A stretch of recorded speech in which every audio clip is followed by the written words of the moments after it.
আসসালামু আলাইকুম। সবাই কেমন আছেন? আশা করি সবাই ভালো আছেন। আপনাদের দোয়ায় আমরাও ভালো আছি।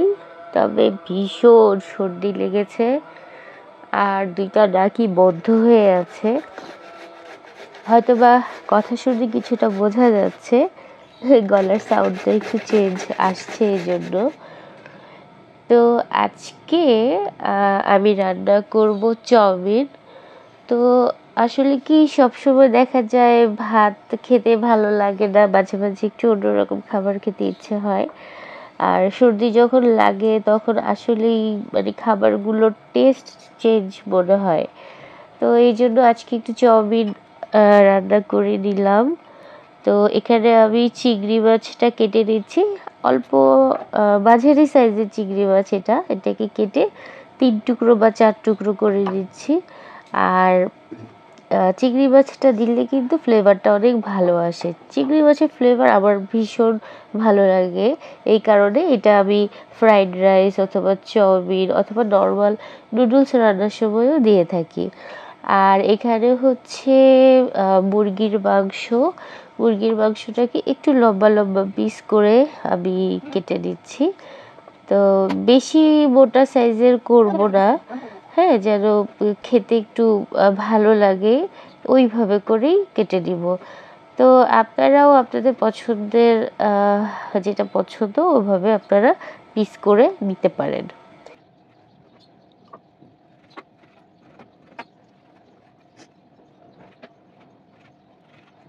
গাজরটা আগেই আমি পিস করে রেখেছি, কুচি করে রেখেছি। তো এখানে আবার ডিম দিয়ে দিচ্ছি, 4টা ডিম। তো আলাদা করে আমি ডিমটা অন্য একটা বাটিতে ভেঙে তারপরে এখানে ঢালবো। এর আগে যেটা হয়েছিল আবার এর আগে বলতে এই রান্নার সময় না, অন্য রান্নার সময় আমি 2টো ডিম ভেঙেছিলাম। 2টো ডিম বেশ ভালো ছিল। 3 নাম্বার ডিমটা যখন আমি ভাঙি তখন দেখা যায় যে ওই ডিমটা পচা পড়ে।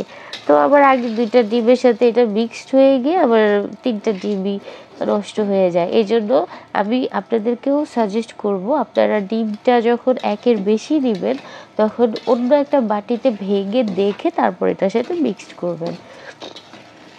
তো এই ডিমের মধ্যে অল্প একটু লবণ দিয়ে আমি জাস্ট এটাকে একটু ভাজি করে দিচ্ছি, যেভাবে থাকে ফ্রাইড রাইস অথবা চাউমিনের মধ্যে ডিমটা।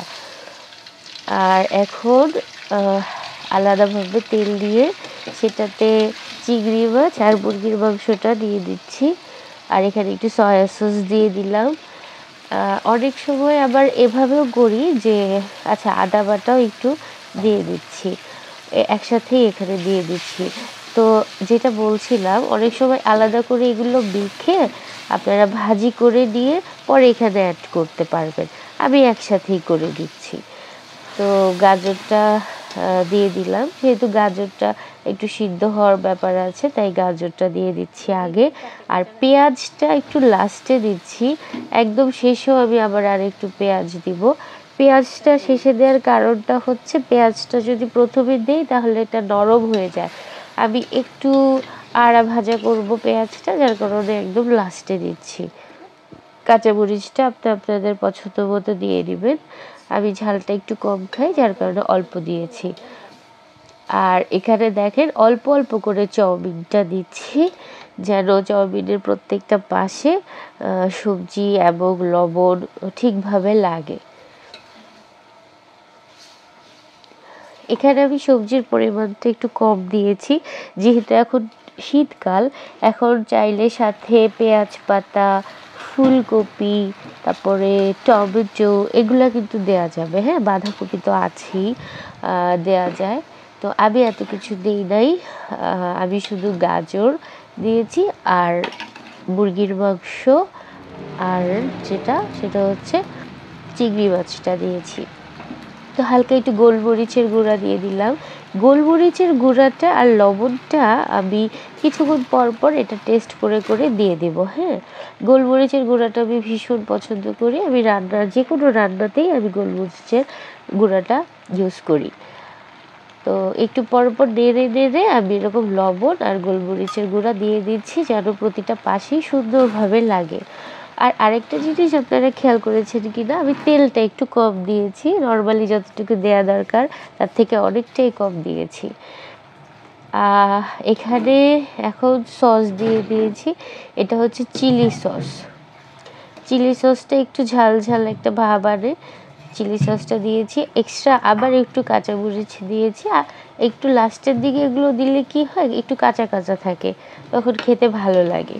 তো পেঁয়াজ কাঁচামরিচ এগুলো আপনারা আরও পরে চাইলে দিতে পারেন। এটা আসলে ডিপেন্ড করে যে কার কেমন স্বাদ পছন্দ।